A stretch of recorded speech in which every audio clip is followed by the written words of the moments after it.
দর্শক আসসালামু আলাইকুম। আজকে আমি আপনাদের সাথে শেয়ার করছি গতকালকে রাত্রির ভিডিও। এখানে দেখো রাতে বাজে একটা, আমার স্বামী আমার জন্য নিয়ে আসছে পুঁই শাক, ডাঁটা শাক, লাল শাক। ঠিক আছে, মানে কি বলবো, কিছু বলার নেই। এগুলো বাঁচতে বাঁচতে অনেক রাত্র হয়ে গেছে।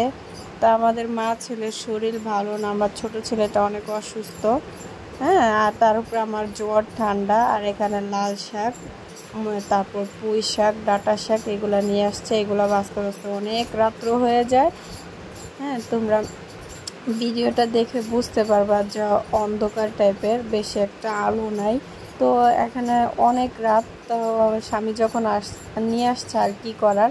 তো প্রত্যেকটা শাক ধুয়ে বেছে নিয়ে পরিষ্কার করে নিছি। দেখো এখন সকাল, আমি রান্না করার জন্য সব কিছু আয়োজন করতেছি। আর ছেলেটা যেহেতু অসুস্থ, তাই আমি শিং মাছ দিয়ে কাঁচকলা দিয়ে রান্না করব। আর এখানে পুঁই শাক দিয়ে আমি ছোট ছোট চিংড়ি মাছ রান্না করব।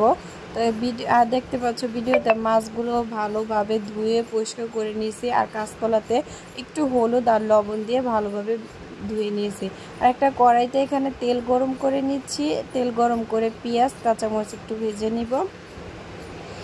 ভেজে নেওয়া হয়ে গেছে। আমি এখন এখানে পানি দিয়ে দিয়েছি। আর এখানে আদা বাটা, লবণ, হলুদের গুঁড়ো, মরিচের গুঁড়ো, ধনিয়ার গুঁড়ো, জিরার গুঁড়ো এগুলো দিয়ে মশলাটা ভালোভাবে কষিয়ে নিতেছি।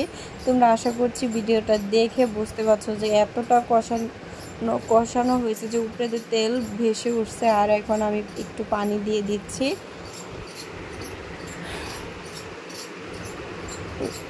দেখো মশলাটা আরেকটু পানিটা দেওয়ার পরে শুকিয়ে যে আবার কষানো হয়ে গেছে। আর এখানে দেশি ছোট ছোট চিংড়ি মাছ ছিল, এগুলো দিয়ে আমি রান্না করতেছি। দেখো ডাঁটাটা আগে দিয়ে আমি ভালোভাবে কষিয়ে নিব, কারণ পুঁই শাকের ডাঁটা সিদ্ধ হতে অনেক সময় লাগে। এখানে আমি ডাঁটাটা আগে সিদ্ধ করে নিব। তো এই ডাঁটাটা ভালোভাবে কষিয়ে নেওয়ার পর এখানে শাকের পাতাগুলো দিয়ে দিচ্ছি সবগুলো।